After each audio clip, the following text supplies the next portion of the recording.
आणि देशाचे प्रधानमंत्री हे कार्यवाहक प्रधानमंत्री असतात. त्याच्यामुळे त्यांना सरकारी यंत्रणेचा वापर करून प्रचाराला जाता येत नाही. आणि जर ते तसे गेले सरकारी विमानं फौजफाटा घेऊन, तर निवडणूक आयोगानं त्या संदर्भातल्या खर्चाचं बिल त्यांना पाठवायला हवं आणि त्या पक्षाच्या खात्यातून त्या पक्षाकडून ते पैसे वसूल केले पाहिजेत. नरेंद्र मोदी गेल्या काही दिवसापासून निवडणुका जाहीर झाल्यापासून सरकारी यंत्रणा, सरकारी विमानं, सरकारी हेलिकॉप्टर घेऊन फिरतायत, घोषणा करतायत. त्यांचा एक एक दौरा हा 25-25 कोटीचा असतो. यंत्रणा आणि सगळी त्यांचे सरकारी लवाजमा पाहिला तर काय आचारसंहिता फक्त विरोधी पक्षासाठी आहे? काँग्रेससाठी, शिवसेनेसाठी, राष्ट्रवादी काँग्रेससाठी आहे?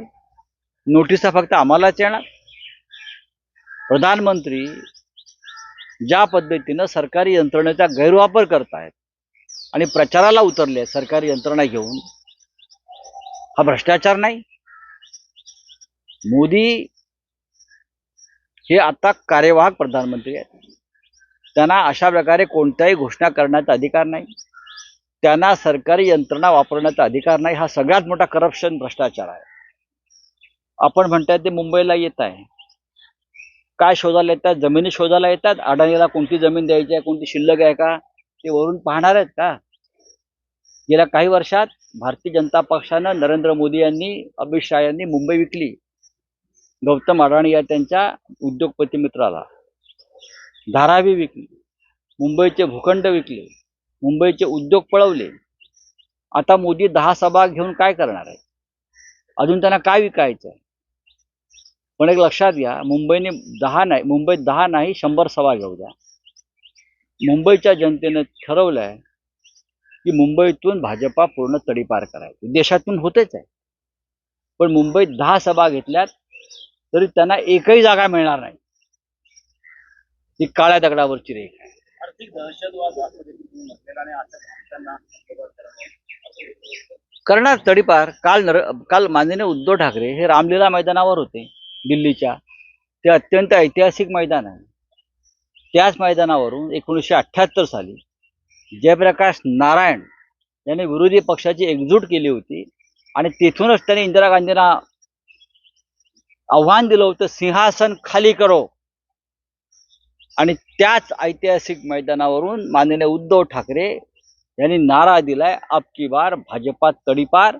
आणि तो नारा काल संपूर्ण रामलीला मैदानावर घुमताना आम्ही पाहिला.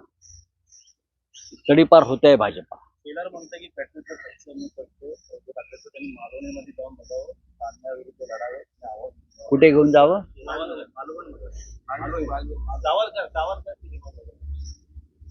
त्याला काल माननीय उद्धव ठाकरेंनी उत्तर दिलंय, आम्ही त्यांच्यासाठी स्पेशल विमानाची व्यवस्था करतो. त्यांनी मणिपूरला जावं, तिकडल्या महिलांवर जे अत्याचार झाले आहेत ते पाहावे. आम्ही त्यांना काश्मीरी पंडितांची हालहवाल समजून घेण्यासाठी जम्मू काश्मीरला पाठवायला तयार आहोत आमच्या खर्चानं. त्याने जाऊन यावं, उगाच तोंडाची बकवास करू नये आणि तोंडाची वाफ दौडू नये. असं म्हणतात की ठाकरे गटाचा सध्या दिल्लीत आणि दिल्लीत काँग्रेस पुढे. होय, महाराष्ट्रामध्ये शिवसेनेसमोर एक दिवस तुम्हाला मुजरा मारावाच लागणार आहे. त्यांना सारखा मुजरा आठवतोय. हे अलीकडे कोणत्या मुजऱ्याला जाऊन दौलतजादा करतात मला माहित नाही. या भाजपलांना सवय आहे हुजरेगिरी आणि मुजरेगिरी करण्याची. या राज्याचे मुख्यमंत्री, उपमुख्यमंत्री हे दिल्लीत जाऊन रुमाल टाकून कसे बसतात नेत्यांच्या लॉनवर आणि परत येतात हे आम्हाला सांगू नका. तुमचे मुजरे आणि हुजरेगिरी आम्हाला माहिती आहे. अकोल्याच्या जागेवर प्रकाश आंबेडकरांना काँग्रेसने समर्थन देण्याची तयारी दर्शवली. प्रकाश आंबेडकरांनी काँग्रेसला 7 जागांवर समर्थन दिले. हा काँग्रेस पक्षाचा अंतर्गत विषय आहे, पण महाविकास आघाडीत त्याच्यावर चर्चा होऊ शकते, एवढंच मी सांगेन. सर, काल दिल्लीला गेला होता, आपण पाहिलं असेल 2 दिवसापासून ज्या गोष्टी त्यांना मैत्रीपूर्ण लढत आहे, या संदर्भात दिल्ली हायकमांडशी काही बोलणं झालं आहे? अजिबात नाही. उद्धव ठाकरे यांनी काँग्रेसचं हायकमांड, मग मुकुल वासनिक जे असतील, वेणुगोपाल जे असतील, अन्य नेत्यांची त्यांची ओझरती भेट झाली आणि उद्धव ठाकरे यांनी या दोन्ही नेत्यांना महाराष्ट्रातील महाविकास आघाडीच्या जागा वाटपात शिवसेनेशी सहकार्य केल्याबद्दल त्यांचे आभार मानलेले आहे. एवढंच मी सांगेन.